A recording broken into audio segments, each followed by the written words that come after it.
इसका जवाब भारत को किस तरीके से देना चाहिए। इन सारे मुद्दों पर बातचीत करूंगा मैं। नमस्कार, मैं हूं लक्ष्मण राय और इस बातचीत में जुड़ने वाले अपने मेहमानों से आपका परिचय कराऊं। इससे पहले देखिए खास रिपोर्ट जिसमें कई लोग क्या कह रहे हैं, सुनिए। पाकिस्तानी सेना ने सैन्य बुनियादी ढांचे को निशाना बनाने के इरादे से पूरी पश्चिमी सेना पर भारतीय वायु क्षेत्र का कई बार उल्लंघन किया। यही नहीं बल्कि पाकिस्तानी सेना ने नियंत्रण रेखा पर भारी कैलिबर वाले हथियारों से गोलीबारी भी की। अंतर्राष्ट्रीय सीमा और नियंत्रण रेखा पर लेह से लेकर सरक्रीक तक 36 स्थानों पर 300 से 400 लगभग ड्रोनों का इस्तेमाल घुसपैठ का प्रयास करने के लिए किया गया। भारतीय सशस्त्र बलों ने काइनेटिक व नॉन काइनेटिक साधनों का उपयोग करके इनमें से कई ड्रोन्स को मार गिराया। The official and blatantly farcical denial of these attacks that Pakistan carried out by the Pakistani state machinery is yet another example of their duplicity and the new depths that they are plumbing in their quest for disinformation. The Gurdwara in Poonch in particular was attacked by Pakistan, and some local members of the Sikh community, including a Ragi of the Gurdwara, lost their lives in this incident.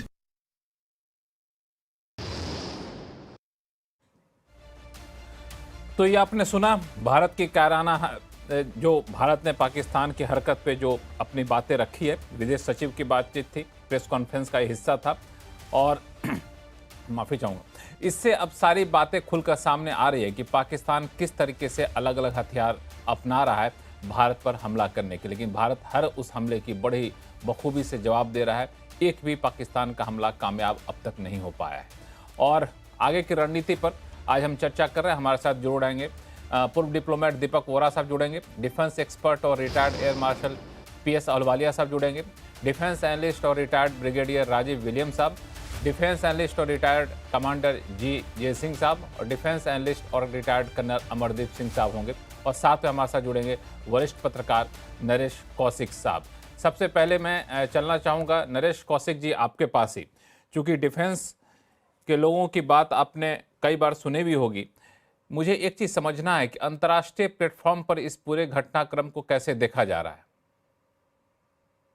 धन्यवाद मुझे programme में फिर से शामिल करने के लिए। लक्ष्मण जी, इस समय जो पूरे दुनिया का ध्यान भारत और पाकिस्तान की तरफ है, लेकिन सबसे जो दिलचस्प बात है वो ये है कि ज्यादातर लोगों की ना केवल सहानुभूति भारत के साथ है, बल्कि एक जिसे कहते हैं मूक समर्थन भारत के साथ है। क्योंकि भारत पर क्योंकि हमला हुआ था 22 अप्रैल को, और भारत ने उस हमले के बाद जो जवाब दिया, पहले तो डिप्लोमेटिक फ्रंट पर और कई जो कदम पाकिस्तान के खिलाफ लिए उस पर कोई बहुत बड़ी प्रतिक्रिया नहीं हुई। उसके बाद में भारत ने अपना पक्ष जैसे ही दुनिया के सामने रखा, भारत की बात समझ में आई लोगों को। फिर भारत ने जो बुधवार को जो आतंकवादी ठिकानों पर पाकिस्तान और पाक अधिकृत कश्मीर में जो हमले किए, उसके बाद ये लगता था कि दुनिया में कुछ देश तो होंगे जो भारत की भर्त्सना करेंगे, भारत को ये कहेंगे कि भारत ने इसको एक तरह से आगे बढ़ा दिया है, इसको खतरे को पूरी तरह से युद्ध में बदलने के लिए, यानी एस्केलेट अब भारत कर रहा है। लेकिन ऐसा नहीं हुआ। उसमें सिर्फ ये हुआ कि आपको अब शांत रहना चाहिए, आपको और एस्केलेट नहीं करना चाहिए। लेकिन जिस जिस देश ने वो बयान दिए उसमें अगर आप तुर्की और चीन को छोड़ दें, जो कि अपेक्षित था वो पाकिस्तान के पक्ष में बोलेंगे, बाकी जगह पर सब जगह उन्होंने ये बात तो कही कि हमें जो है इसको एस्केलेट नहीं होने देना चाहिए और दोनों देशों को बैठ के बात करनी चाहिए।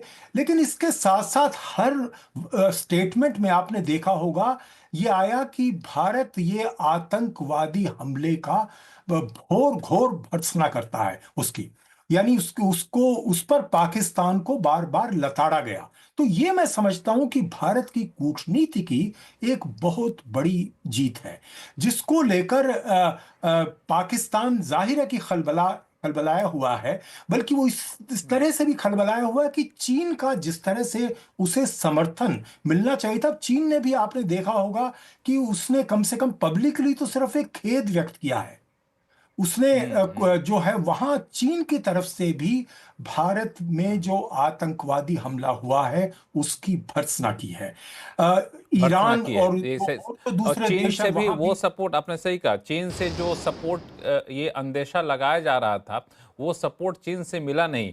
और जो कूटनीतिक जीत की बात आप कर रहे हैं कि इतनी बड़ी कूटनीतिक जीत मिली है, रिटायर्ड ब्रिगेडियर राजीव विलियम साहब, इतनी बड़ी कूटनीतिक जीत मिलने के बाद अब हमारी सेना को और आगे बढ़ चढ़कर कह सकते हैं कि बैटिंग करना चाहिए या फिर अपनी जवाबी कार्रवाई करनी चाहिए?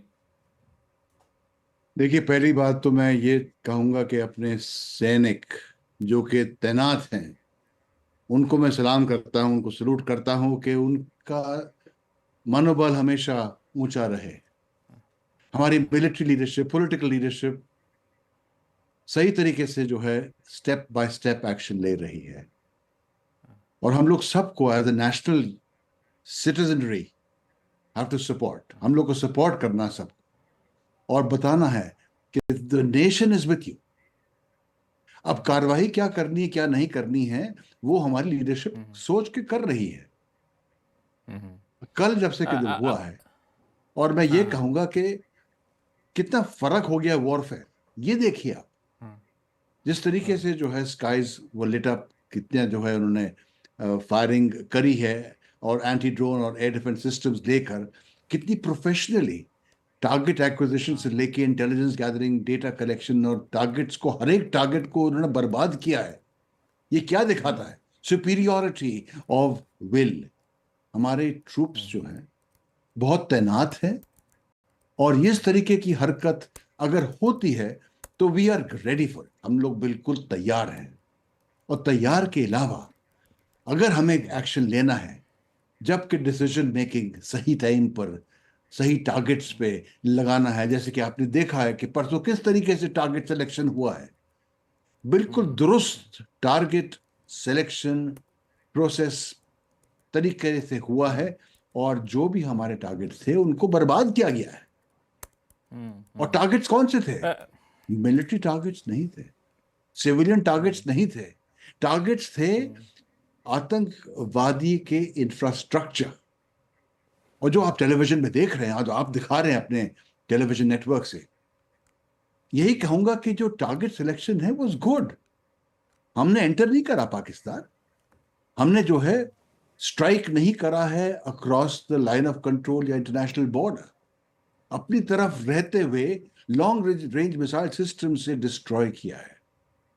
और ये जो है एक तरीके का एक अच्छा ऑपरेशन सिंदूर का स्टार्ट है।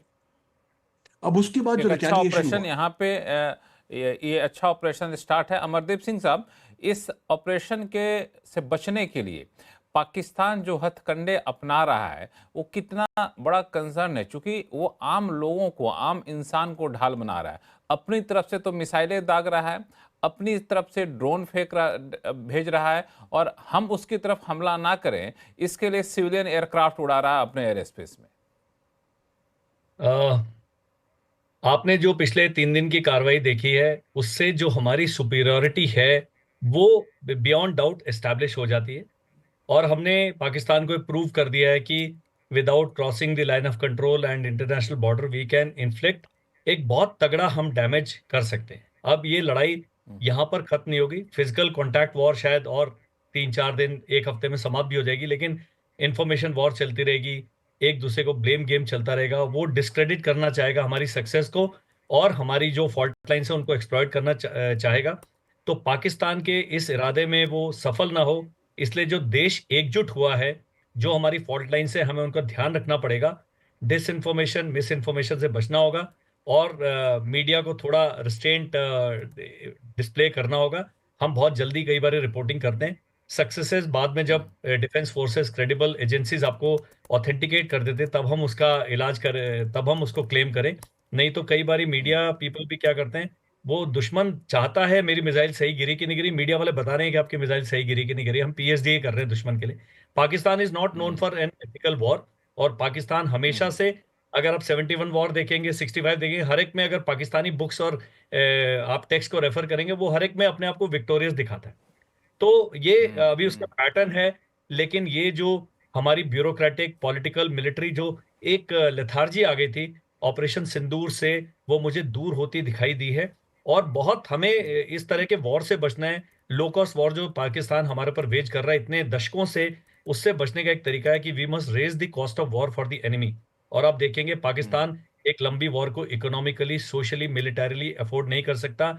जैसी ही उसकी मिलिट्री हमारी मिलिट्री के साथ एंगेज होती है, बलूचिस्तान है, पश्तूनिस्तान है, तालिबान है, वो वेट कर रहे हैं कि इनका मिलिट्री का ध्यान बटे और हम अपना अपना पाकिस्तान में से हिस्सा लेके निकले। तो पाकिस्तान के ऊपर प्रेशर्स केवल भारतीय सेना और भारतीय पॉलिटिकल और भारतीय कूटनीति का नहीं है, पाकिस्तान के जो इंटरनल प्रेशर्स हैं। और वो जानता है कि जरा सा और एस्केलेशन लेडर में आगे बढ़ेगा तो वो बहुत ज्यादा नुकसान उठाएगा। सो इस समय हमसे ज्यादा जो सोच और चिंता है वो पाकिस्तान की वो हायरार्की में है। पाकिस्तान वालों और के वो जितना हमसे ज्यादा मर्जी सोच और प्रोपेगेंडा करे, जितना मर्जी। जी हमसे ज्यादा सोच और चिंता जो है पाकिस्तानियों बिल्कुल में है, है। एयर और मार्शल बिल्कुल होनी चाहिए। पीएस अहलुवालिया ये साहब, फियर, ये पीएस डर बना अहलुवालिया साहब, रहना एक चाहिए। मैं आऊंगा फिर से। ये डर बना रहना चाहिए पीएस अहलुवालिया साहब, ये डर बना रहना चाहिए, इसके लिए क्या करना चाहिए मुझे? देखिए, पहली बात तो ये है कि हमारे जो आर्म फोर्सेस हैं, मिलिट्री है, की कैपेबिलिटी, उनका प्रोफेशनलिज्म, उनकी कॉम्बैट कैपेबिलिटी बहुत अच्छी है। पाकिस्तान ने अपना कलर दिखा दिया कि उनकी कैपेबिलिटी है ही नहीं। जैसे आप देख रहे हैं कि पहले दिन जब हमारी स्ट्राइक्स गई हैं, वो एयरक्राफ्ट प्लेटफॉर्म्स के साथ 6 जो आपके पीओके के अक्रॉस लॉन्च पैड्स थे और बाकी 4 टारगेट्स जो अंदर थे पाकिस्तान के हार्टलैंड में, सबको एक्यूरेटली अटैक किया। दूसरी बात ये कि अनलाइक इन बालाकोट, यहाँ पे सारी फोटोग्राफी ली गई है, सारे डैमेज असेसमेंट किया है और दुनिया के आगे रख दिया है कि इसमें कोई डाउट नहीं होना चाहिए कि हमने प्रिसिशन और ग्रेडेड अटैक किया है, सिविलियंस के ऊपर नहीं, सिर्फ इंफ्रास्ट्रक्चर, ट्रेनिंग कैंप्स वगैरह, आतंकवादियों। अब बात यह है कि आगे क्या करना है, आगे क्या कर सकते हैं। या तो हम इसी तरह जाएं, हमारा ऑब्जेक्टिव क्या होना चाहिए? ऑब्जेक्टिव ये होना चाहिए कि पाकिस्तान को अपने घुटने बेंड करने पड़ेंगे, तभी उनको लेसन सिखाया जाएगा। अगर आप कहते हैं कि डिप्लोमेटिकली ये वगैरह, इससे कुछ नहीं होने वाला। पिछली कोई भी कॉन्फ्लिक्ट में डिप्लोमेटिक कुछ नहीं फर्क पड़ा। 1971 अमेरिका आई थी बीच में, कुछ नहीं। रशिया आई थी बीच में, कुछ नहीं। उनके शिप्स इधर उधर से। मेरे कहने का ये मतलब है कि डिप्लोमेटिकली और कोई देश हमको इतनी हेल्प नहीं कर सकता। हाँ, हमको सपोर्ट मिल सकता है आईएमएफ में, जहाँ पे उनको जो लोन्स मिलते हैं, पैसे मिलते हैं, उसकी रुकावट हो। तो ऑल इन ऑल क्या बात है कि हमको मिलिटरली उनको आगे आगे अटैक करना चाहिए। हमारी तरफ से और अटैक होने चाहिए, जब तक वो माफी ना मांगे, अपने घुटने ना टेके हमारे आगे, ताकि आगे को नहीं हो। नहीं तो ये तमाशा चलता रहेगा, टेररिस्ट आते कमांडर जाएंगे। जीजे सिंह साहब, ये बड़ी बात इन्होंने कहा एयर मार्शल पीएस अहलुवालिया साहब ने कि ये रुकना नहीं चाहिए ऑपरेशन, ये ऑपरेशन सिंदूर जारी रखना चाहिए, तब तक जारी रखिए जब तक कि पाकिस्तान घुटने टेकने को मजबूर ना हो जाए। जी बिल्कुल ठीक है, क्योंकि अगर हम पैटर्न देखें जो उनका है, पाकिस्तान की गवर्नमेंट का, पाकिस्तान की आर्मी का, जो उनकी डीप स्टेट है, तो उसमें हमने देखा है, मैं देख रहा हूँ, एनालिसिस कर रहा हूँ पिछले 20-22 साल से। तो अगर मैं इस सेंचुरी का लूं, जब इन्होंने पार्लियामेंट के ऊपर अटैक किया, फिर 11 को किया, 26/11 को किया, उरी हुआ, पठानकोट हुआ, पुलवामा हुआ, और फिर ये होते रहते हैं। तो इनका जो एक पैटर्न इमर्ज होके आता है वो ये है कि करते हैं ये, उसके बाद फिर ये एक लो प्रोफाइल जो है उसको उस पे आ जाते हैं। तो आफ्टर कटिंग लो प्रोफाइल और नीचे बैठकर फिर ये इंटरनेशनल कम्युनिटी को अंदर ले आते हैं कि देखिए ये जो हो रहा है हिंदुस्तान के अंदर वो उनके एक्टर हैं, ये हमारे लोग नहीं है। जबकि वो भेजते हैं, क्योंकि कश्मीर एक ऐसी जगह है जहां हमारे लोग और उन लोगों में इतना कोई फर्क नहीं है। उनके लिए, उनकी आईएसआई के लिए ये टेररिस्ट जो आते हैं, वर्दियां जो अंदर से पूरी मिलिटेंट्स होते हैं, मिलिट्री के आदमी होते हैं, ट्रेंड होते हैं, मगर वर्दी उनकी सिविलियन होती है, तो वो हमारी पब्लिक में मेल्ट हो जाते हैं। तो फिर ये नहीं पता लगता कि कौन पाकिस्तानी कौन हिंदुस्तानी है। ये तो दोनों देश पहले एक जैसे ही थे। तो ये पहला जो काम करते हैं, ये कहते हैं जी हमारे डिसोन कर देते हैं। नहीं, हमारे लोग नहीं है, ये लोग जो है ये हिंदुस्तान के अपने अंदर हैं, और उनकी वो कश्मीर की लिबरेशन जो है उसकी वॉर चल रही है, इनका आपस का झगड़ा है। और इनमें से कई देश फॉरेन के अंदर जो है वो इनकी जो सोच है, इनकी जो स्टेटमेंट उनको खरीद भी लेते हैं, भी ये ठीक कह रहे हैं। तो पहली बात तो ये है ये इंटरनेशनल कम्युनिटी इंटरवेन कर देती है कि जी ये आप डीएस्केलेट करो, जैसे अभी कह रहे हैं, सब कह रहे हैं, और प्रेसिडेंट ट्रंप जो है वो भी कह रहा है, यूके कह रहा है, यूएनओ कह रहा है, बाकी देश कह रहे हैं। और अगर उसको देखा जाए, ट्रंप इतना अनप्रिडिक्टेबल है कि आप उसके ऊपर ट्रस्ट कर सकते हैं? नहीं कर सकते।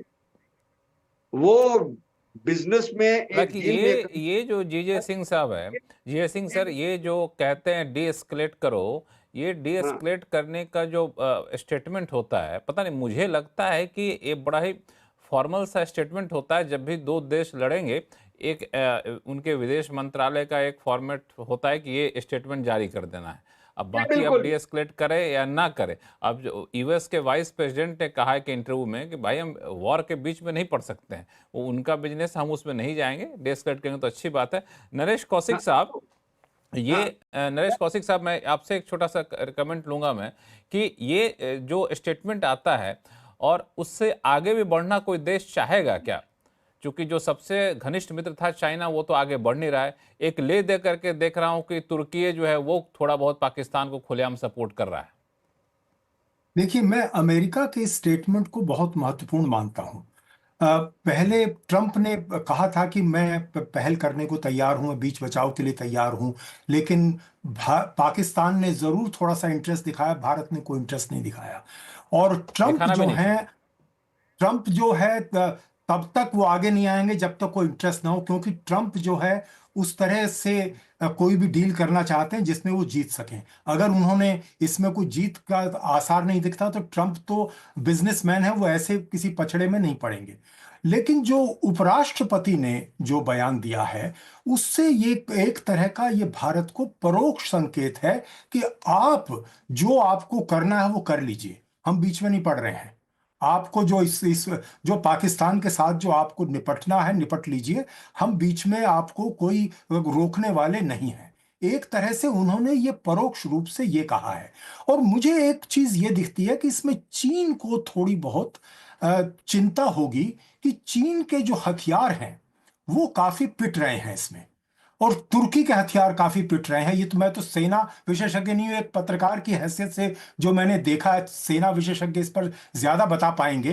क्योंकि जिस तरह से जो तुर्की के जो ड्रोन्स जिस तरह से भारत ने मारे हैं दबा के, वो उसी तरह से हुआ है जैसे रूस ने यही तुर्की के ड्रोन्स जो है यूक्रेन में पिटे थे, इसी तरह से भारत में पिटे हैं। वो भारत ने पीटा है उनको। इसी तरह से जो डिफेंस सिस्टम, जो एंटी डिफेंस शील्ड जो चीन ने पाकिस्तान को दी थी, वो काम नहीं कर रही है। तो भारत की काम कर रही है, जबकि भारत ने जो अपना जो आकाश सिस्टम जो खुद बनाया है वो भी उससे ज्यादा अच्छी तरह से काम कर रहा है। तो चीन को मुझे लगता है कि इसमें चिंता होगी ऐसे समय, जबकि चीन इस समय काफी दबाव में है डिप्लोमेटिकली और आर्थिक रूप से भी, क्योंकि अमेरिका के साथ उसका टैरिफ्स के साथ जो झगड़ा चल रहा है अभी खत्म नहीं हुआ है।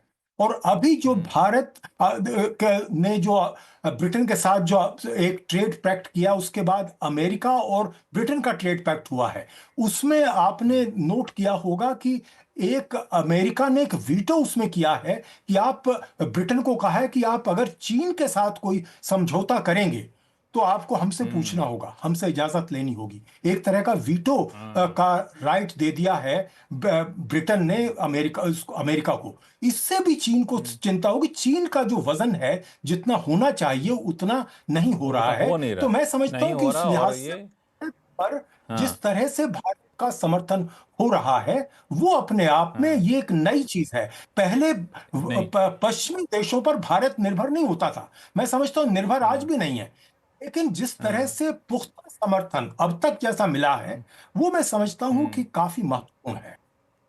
काफी महत्वपूर्ण है। एयर मार्शल पीएस अहलुवालिया साहब, इसमें एक सवाल जो निकल के आ रहा है कि चीन तो अपने आप को कमजोर फील कर रहा है, लेकिन ये तुर्की का क्या चक्कर है? तुर्की क्यों इतना ज्यादा खुलेआम वहां पे आ रहा है और हम लोग के लिए कितना बड़ा कंसर्न नहीं है? तुर्की जो है ये हमेशा जी पाकिस्तान को सपोर्ट करता है, क्योंकि वो भी इस्लामिक स्टेट है, पाकिस्तान भी इस्लामिक स्टेट है। उनके अलावा जो ओआईसी है वो भी उनको सपोर्ट करता है, पर वो ज्यादा बातें करता है। तुर्की जो है वो बहुत सपोर्ट करता है फाइनेंशियली। और इस मुकाबले में भी इनने क्या किया है कि जो टर्की के यूएवीज हैं ये बहुत अच्छे हैं, ये यूक्रेन में भी यूज हो रहे हैं, इनको दिया है पाकिस्तान को, और वो ये यूज कर रहे हैं, पर इनकी जो कैपेबिलिटी है वो बहुत लिमिटेड है। आपने देखा होगा कि हमने जब स्ट्राइक्स किए हैं, हमारे स्ट्राइक्स जो थे उनके एयर डिफेंस सिस्टम में, उनके मिसाइल साइट्स में, उनके रेडार साइट्स में बहुत प्रिसिशन से अटैक हुआ है यूएवीज के दौरान, क्योंकि हमारे जो यूएवीज थे वो हैवी ड्यूटी थे, कामाकाजी के थे और बड़ी एक्यूरेट से। हेरोप और हार्पी ये जो कर रहे हैं पूरा नॉर्दर्न साइड में, जो यूएवीज भेज रहे हैं वो बहुत छोटे मोटे हैं, उनसे कोई डैमेज ज्यादा नहीं हो सकती है। उसके अलावा हमारी जो कैपेबिलिटी है एयर डिफेंस की, उसका कोई मुकाबला हमने बड़े सोच समझ के बनाया है। कंसेंट्रिक, दूर से, ऊंचाई से, फिर मीडियम ऑल्टीट्यूड, मीडियम डिस्टेंस से, फिर शॉर्ट हाइट, शॉर्ट डिस्टेंस, ये सारा इंटीग्रेट किया है। और इस टाइम पहली दफा हमने क्या किया है कि जो counter US counter systems, UAV systems, इसके लिए हमने पूरा सेटअप किया है। जो ये सिस्टम्स हैं ये हमारे एयर डिफेंस नेटवर्क में आ जाते हैं, क्योंकि ड्रोन्स को किल करना काफी मुश्किल होता है कन्वेंशनल मिसाइल्स और रेडार्स के लिए। तो ये जो सिस्टम्स हमने डेवलप किए हैं, हमने इंटीग्रेट कर दिया है हमारे ICCS में, इंटीग्रेटेड एयर डिफेंस सिस्टम में। इनकी बहुत कामयाबी दिखाई है। तो इस मुकाबले में वो बहुत अहमियत करता है, और इस मुकाबले में वही मैं कह रहा था कि हमको रुकना नहीं चाहिए। उनने अपनी कैपेबिलिटी दिखा दी, बहुत लिमिटेड है, वो कुछ कर नहीं सकते हैं ज्यादा। यही मौका है कि हमको घुटने टेकना उनका करना चाहिए, नहीं तो आगे से फिर होगा, फिर ऐसे झंझट होगा, फिर पैसा नुकसान होगा, फिर पॉलिटिकल एम्बिशंस बीच में आ जाएंगी।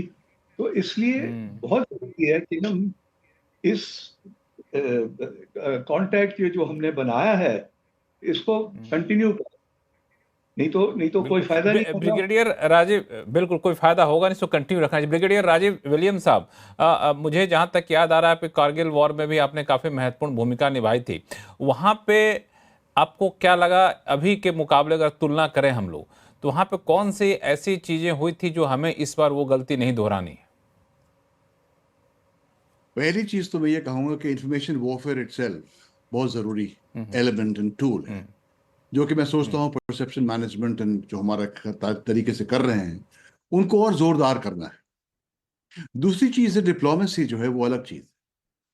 हम रक्षा की तरफ से बात कर रहे हैं, तो डिप्लोमेटिक एफर्ट्स जो हो रहे हैं, चाहे वो ट्रीटीज, IWT और बाकी लोग जो कार्रवाई कर रहे हैं एट द इंटरनेशनल लेवल, वो करते हैं, लेकिन हमें कभी दुश्मन को कमजोर नहीं समझना है। दिक्कतें तब आती जब हम कहते हैं कि एक system is better than the other system. हमारा सिस्टम बहुत अच्छा है और चाइनीज प्रोवाइडेड सिस्टम जो पाकिस्तान इस्तेमाल कर रहा है वो इतना सुपीरियर नहीं है।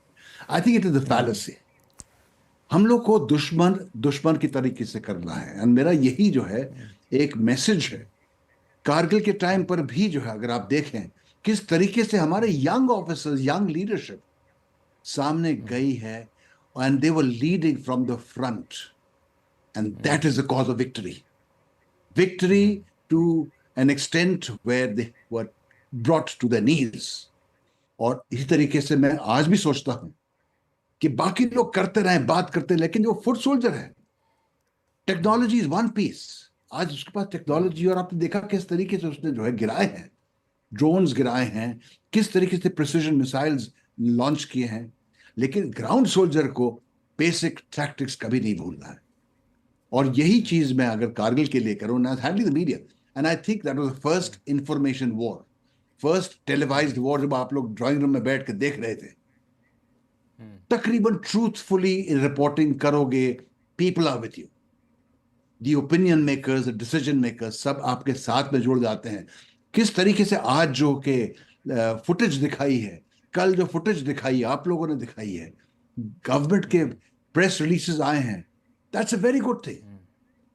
तो इंटरनेशनल कम्युनिटी देखती है कि सिर्फ स्ट्राइक करके हमने अगर आफ्टर असेसमेंट रिपोर्ट नहीं दिखाया है तो क्वेश्चन मार्क्स आ जाते हैं लोगों के दिमाग में, जो है वो तो बहुत ही बेहतरीन तरीके से इस फ्रंट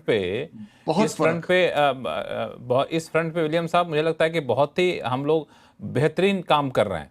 अब इसको आप देखिए, जो प्रेस कॉन्फ्रेंस भी की जा रही है उसमें विदेश मंत्रालय और रक्षा मंत्रालय दोनों को दिखाया जा रहा है। विदेश सचिव वहां पे रहते हैं, दो हमारे सीनियर ऑफिसर रहती है वहां पे, और दोनों मिल करके प्रेस कॉन्फ्रेंस करते हैं। तो एक तरफ से जो परसेप्शन बिल्डिंग एक्सरसाइज है वो भी हो रहा है, और साथ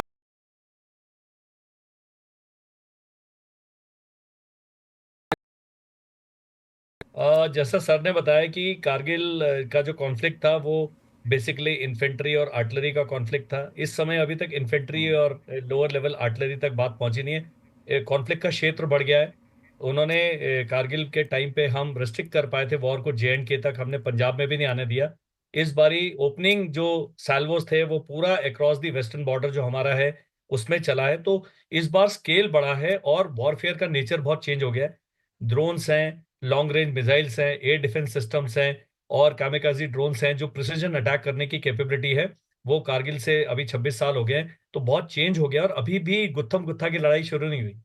तो हमें बहुत सारा एडवांटेज देखने को मिलता है। Me as a soldier can take pride in stating this that I am so impressed जिस तरह से हमने ये पूरे जो मैट्रिक्स है इसको धीरे धीरे करके एस्केलेट किया है। एंड उनका जो भी सवाल आया उसका हमने मुंह तोड़ जवाब दिया। उन्होंने मिसाइल फायर किया, we had S-400, they said कि आप यहां तक नहीं पहुंच सकते। हमने डीप इनसाइड स्ट्राइक करके बता दिया कि आपके एयर डिफेंस सिस्टम्स को हम अपनी स्ट्रैटेजी, अपनी इंटेलिजेंस से वो कर पा रहे हैं।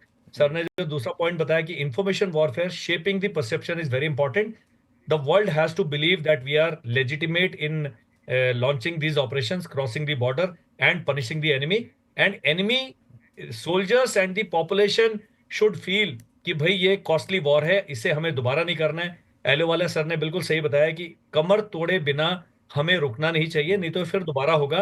तो मैं इसको ऐसे देखता हूं कि इस बार जो डिसीजन है मिलिट्री, इकोनॉमिक, डिप्लोमेटिक, हर लेवल पे एंड इंफॉर्मेशन लेवल पे हमें सभी डोमेन्स में विक्ट्री के बिना इस जो कॉन्फ्लिक्ट है इसको सीज नहीं करना है, फॉरेन इंटरफेरेंस को एक्सेप्ट नहीं करना है। एंड जब तक दुश्मन अपने घुटनों पर नहीं आ जाता, वी शुड नॉट, जिसे कहते हैं प्रेशर हमने कम नहीं करना है।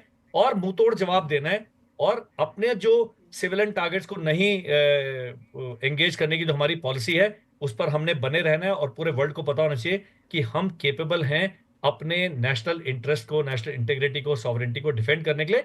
कम वॉट में उनके साथ कोई भी आ जाए, हम सबसे लोहा लेने के लिए और उनका सबसे लोहा लेने के तैयार है। जी। जीजे सिंह साहब, ये अपने आप में बहुत बड़ी चीज थी जिस तरीके से कल पाकिस्तान ने हम पर हमला करने की कोशिश की, और उसके हर हमले को बहुत ही टारगेटेड तरीके से नाकाम कर देना। 300 से 400 ड्रोन से हमला किया गया, और उसको हम लोग हर ड्रोन को टारगेट पे पहुंचने से हटा दिया हम लोगों ने। तो ये जो एयर डिफेंस सिस्टम का बनाया जाना, जो हमने ड्रोन बनाए, ये सब आपको लगता है कि एक लंबे स्ट्रेटजिक प्लानिंग का एक हिस्सा था? अचानक से तो हो नहीं सकता है ये पहले से इसकी तैयारी भारत पहले से कर रहा था कि हमें कभी भी किसी भी तरह की नौबत आ सकती है, डिफेंस सिस्टम को मजबूत करिए।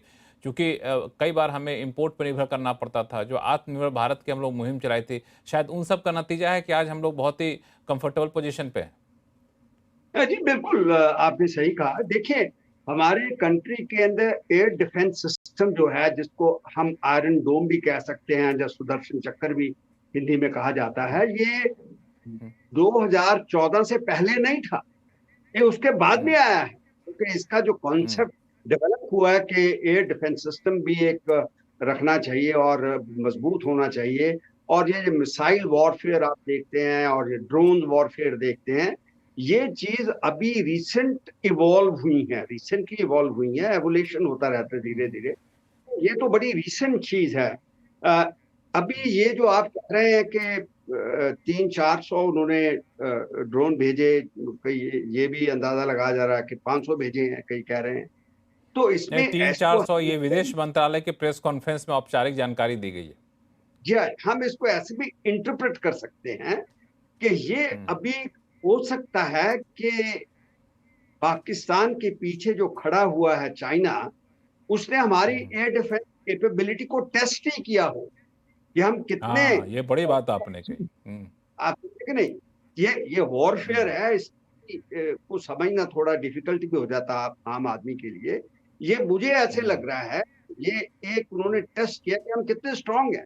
वॉर तो भी खत्म नहीं हुई ना, जैसे पहले बात कर रहा था कि ये जो मेरी परसेप्शन, जो मेरी स्टडी कहती है कि अभी लो लाई करेंगे, आप जब ये उलझ जाएंगे सब कि चलो भाई ठीक है, अपने आप डी एस्केलेट कर दो, फिर वो रीग्रुप करेंगे, रीग्रुप करके फिर ऐसे ही एक किराना जो कहते हैं गंदी हरकत करेंगे, जैसे उन्होंने पहलगाम में की।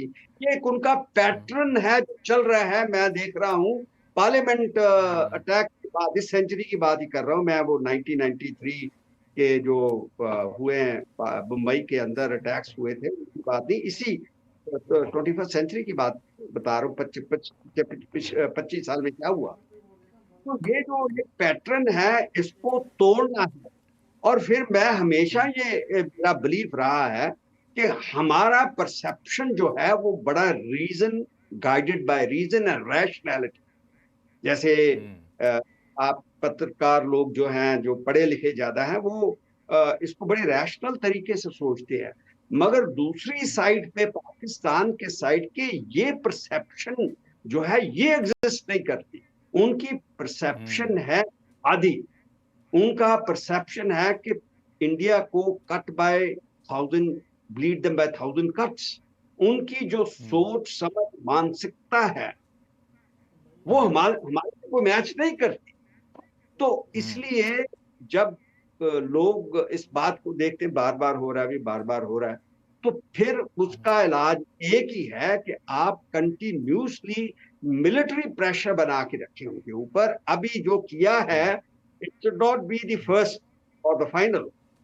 ये जो है रिपीट कर देना चाहिए फ्रॉम टाइम टू टाइम, जब हमारे जो प्लानर्स हैं, जो पॉलिसी मेकर्स हैं, जो इस चीज को वॉच करते हैं, उनको ये समझना चाहिए ये बातों को।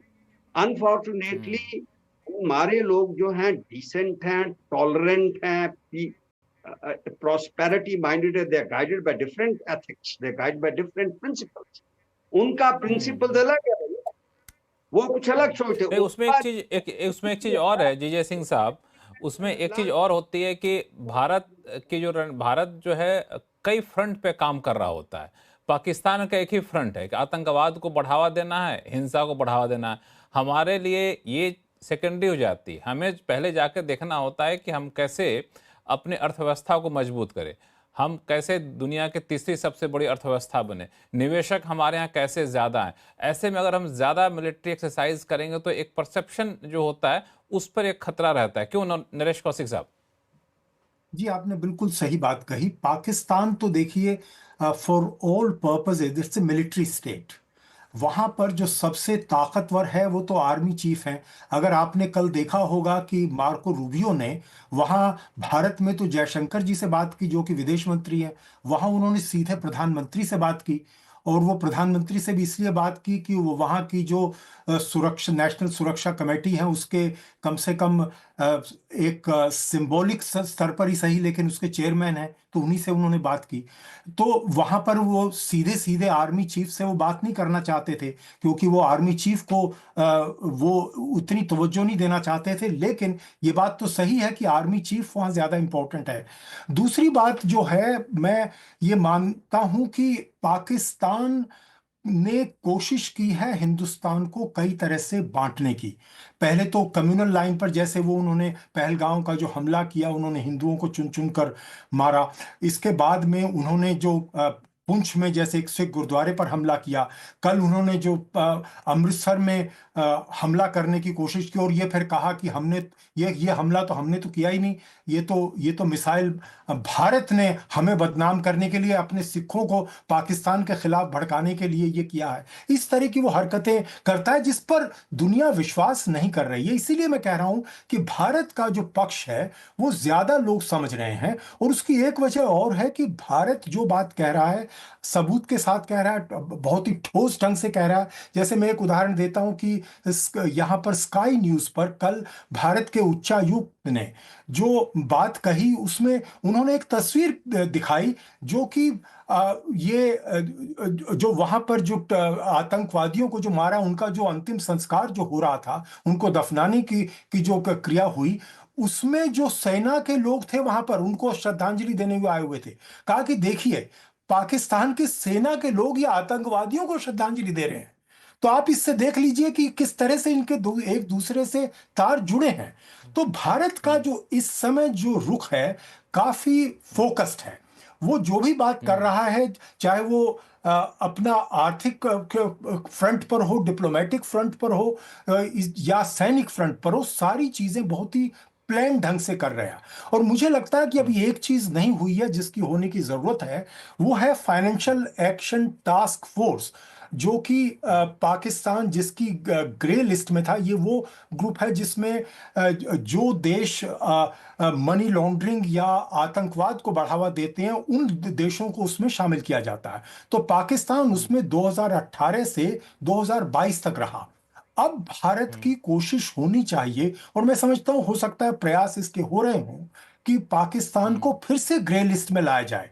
और ग्रे लिस्ट में लाने का मतलब ये कोई उसके उनको प्रयास सिर्फ चल रहे बदनाम हैं, करना उसके नहीं। प्रयास चल रहे हैं। और इसको जी, लेकर के हमारे जो प्रतिनिधि हैं वो लोग इस पे बहुत ही गंभीरता से सारे तथ्यों को लेकर के रख रहे हैं। मैं अभी एक ब्रेक पे जाऊंगा, ब्रेक से लौटने के बाद एक चीज़ पूछूंगा अहलुवालिया साहब से। जो जीजे सिंह साहब ने बड़ी महत्वपूर्ण बात कही कि हो सकता है कि चाइना टेस्ट कर रहा हो कि इंडिया के पास आखिर है कौन कौन से हथियार, ताकि आगे की रणनीति बनाई जा सके। इस पर जवाब लूंगा आप लोगों से, लेकिन फिलहाल वक्त है छोटे से ब्रेक का। ब्रेक के बाद जल्द लौटते हैं।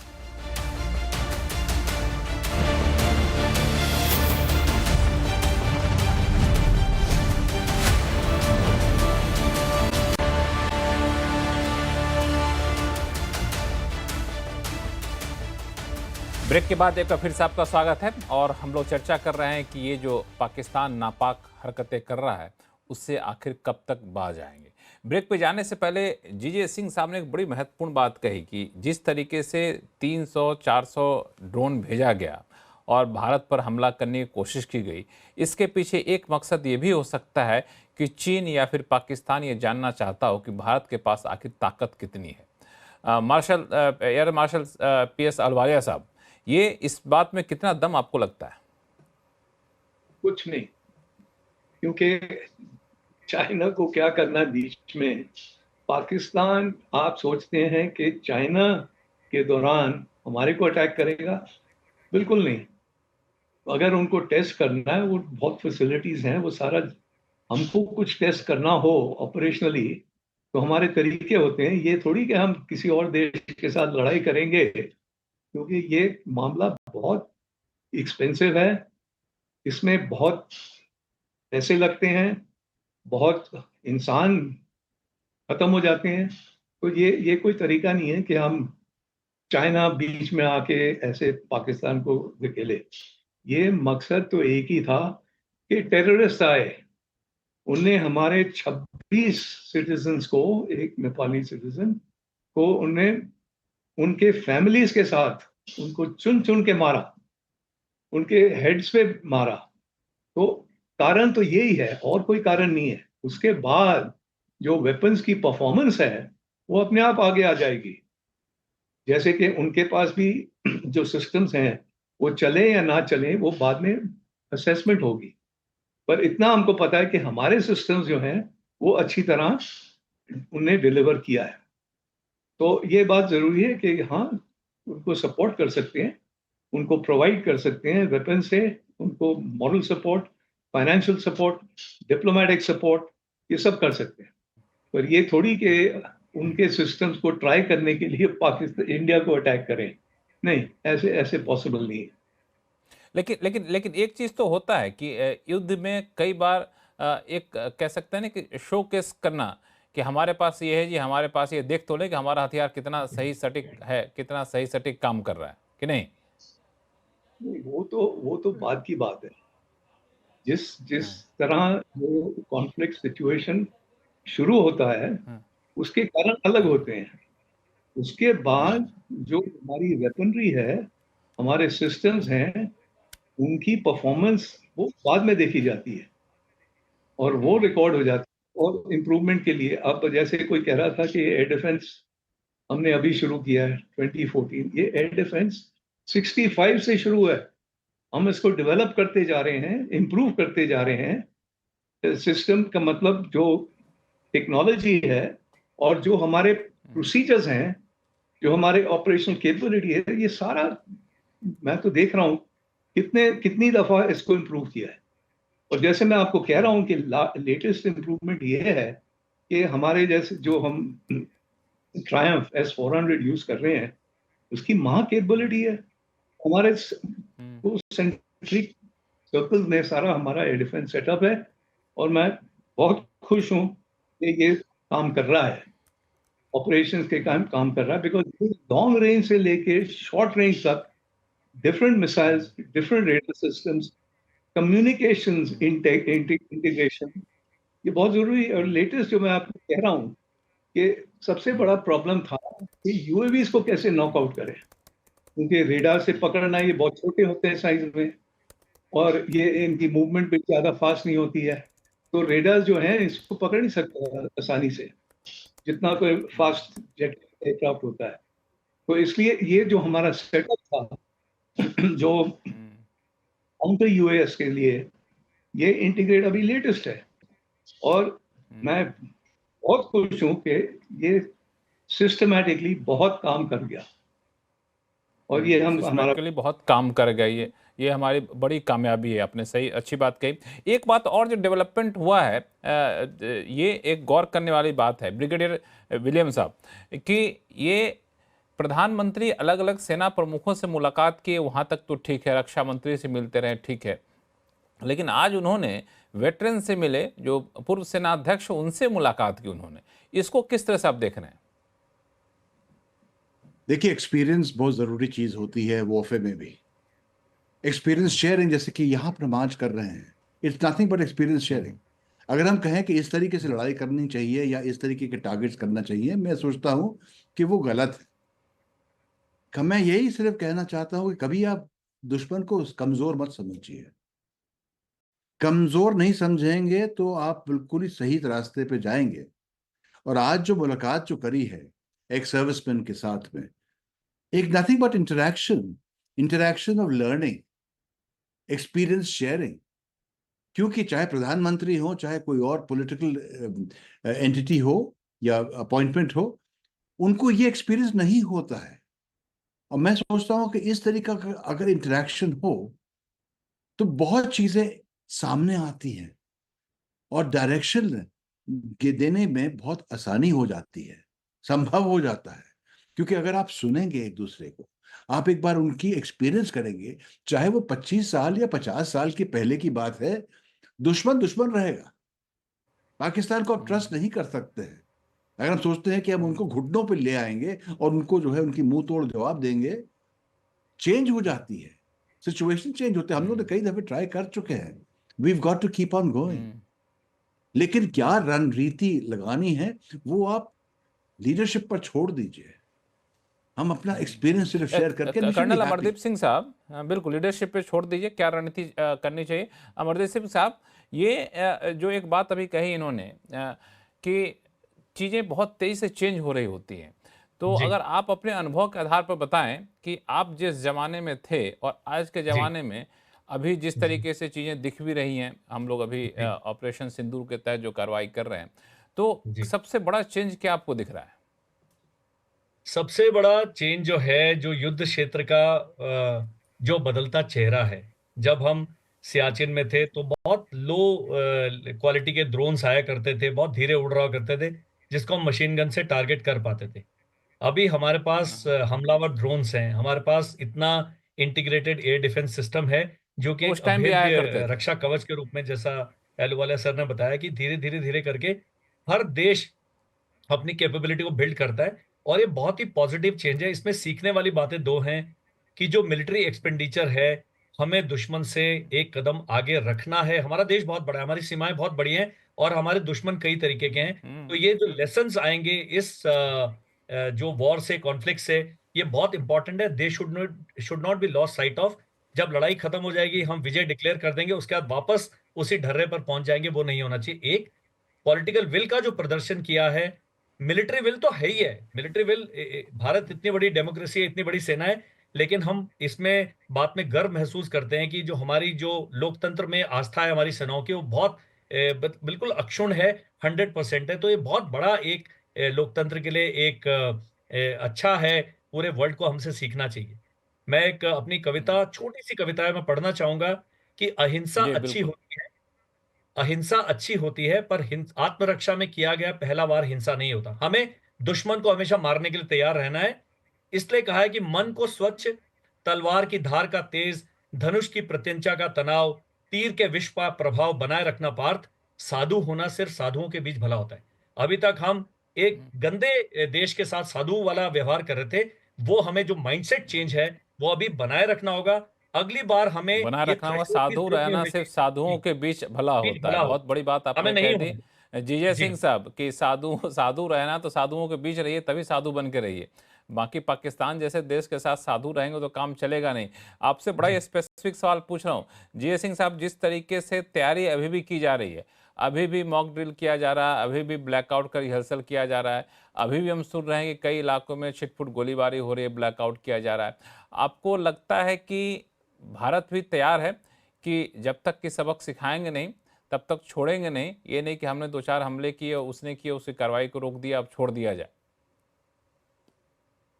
जी पूरी तैयारी हो रही है, इसमें तो कोई शक नहीं है। क्योंकि मैं जैसे देख रहा हूँ कि मीटिंग्स के बाद मीटिंग हो रही हैं और ये डिफेंस के जो एक्स चीफ हैं, जहाँ उनके आज के चीफ हैं, उनके साथ बातचीत चल रही है, राजनाथ सिंह साहब की, प्राइम मिनिस्टर की। इसके अंदर एक और मैं डायमेंशन देख रहा हूँ, वो ये है कि अमित शाह भी अपनी जो मीटिंग्स है सेक्रेटरीज के साथ, डीजी, बीएसएफ, सीएसएफ और दूसरे जो भी पैरामिलिट्री, उनके साथ कर रहे हैं। और यहाँ तक कि जितनी मिनिस्ट्रीज हैं, जैसे कि हेल्थ मिनिस्ट्री ने कहा है कि जहाँ पे सिविलियन एरियाज के अंदर, फॉरवर्ड एरियाज के अंदर बम्बार्डमेंट हुई है, वहाँ लोग जख्मी हुए हैं, जहाँ उनके लिए मेडिसिन, उनके लिए उनके राशन पानी और उनका जो लॉजिस्टिक जो भी उनको चाहिए, वो पूरी पूरी उसकी देखभाल की जाए।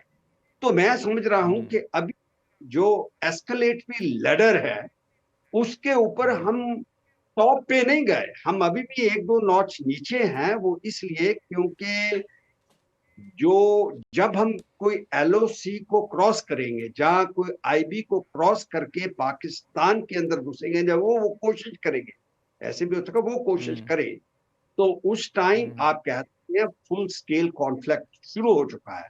अभी तो सिर्फ एरियल वॉर, मिसाइल वॉरफेयर, मैं जैसे कह रहा था कि वो लोग जो हैं, हम नहीं, वो लोग जो हैं वो हमें टेस्ट कर रहे हैं, क्योंकि हमारे पास, जैसे वालिया साहब ने कहा कि हमारे पास सिस्टम था, वो वॉर 40-60 होते थे पहले, गन फायर करो, अगर एयर रेड होता है तो लोग करते थे, गिरते थे भी जहाज उस टाइम पर। ऐसी जो सोफिस्टिकेशन है, जो ये जो आज की इंटीग्रेटेड एयर डिफेंस सिस्टम है, मैं उसको ही रेफर कर रहा था कि वो 2014-15 के आजू बाजू आए हैं, क्योंकि हमने ये देखा कि ये दौर जो चला है, इसके बाद हमारी placement of equipment, the modernisation, the expansion has been on a different level. You see, पहले तो और बात थी, मगर ये गवर्नमेंट जो है आज पिछले 15 साल में भी जो चल रही है, इसकी जो कॉन्सेप्ट रहा है, जो इसकी पॉलिसी रही है, वो ये है कि अगर मैं 2 लाइनों में कह दूं कि पहले थी कि चोर गांव में घुसाए तो बंदूक को संदूक में लको दो, नहीं तो चोरी हो जाए।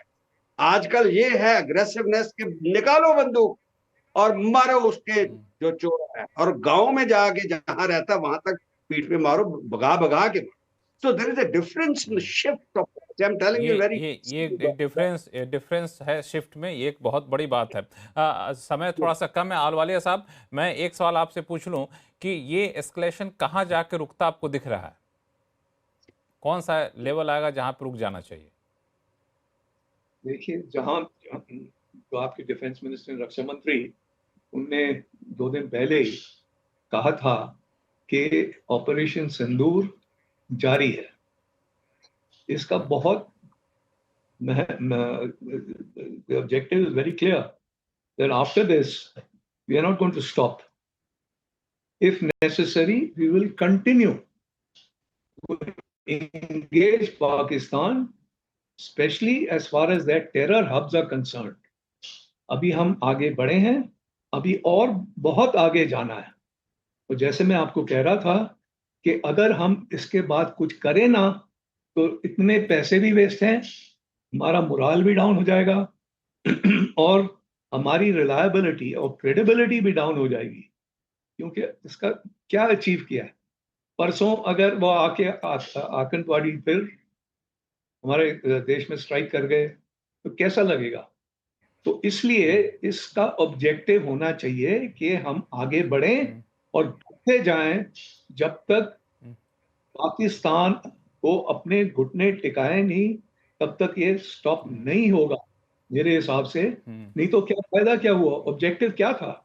फिर फायदा क्या हुआ? बिल्कुल, जब इतनी मेहनत कर ली हम लोगों ने, इतना पैसा भी खर्च हुआ और कई सारे जाने भी जा रही हैं, सिविलियन लोग भी मारे जा रहे हैं, और ऑब्जेक्टिव पूरा नहीं हो तो फिर इतनी सारी मेहनत क्यों की? समय कम है। नरेश कौशिक साहब, आखिरी कमेंट आपसे लूँगा मैं कि आपको लगता है कि किस स्टेज पे जाके इंटरनेशनल कम्युनिटी एक दखल दे सकता है कि नहीं जी अब बहुत हो गया, आप रुक जाओ, आप दोनों लोग न्यूक्लियर वेपन से लैस हो, अब इससे ज़्यादा मत करो, हम लोग अब दखल दे देंगे?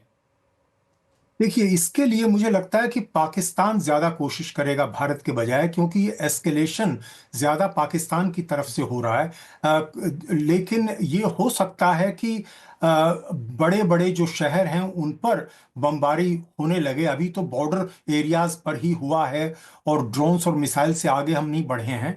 लेकिन अगर फुल स्केल लड़ाई होती है और उसमें जो बड़े शहर हैं दोनों देशों की, अगर उन पर हमले होते हैं, तो फिर भारत पर, खासकर अगर भारत के किसी शहर पर हमला होता है, तो भारत के पास कोई विकल्प नहीं होगा कि वो पाकिस्तान के किसी बड़े शहर पर, और यहां तक कि वो इस्लामाबाद पर हमला कर दे।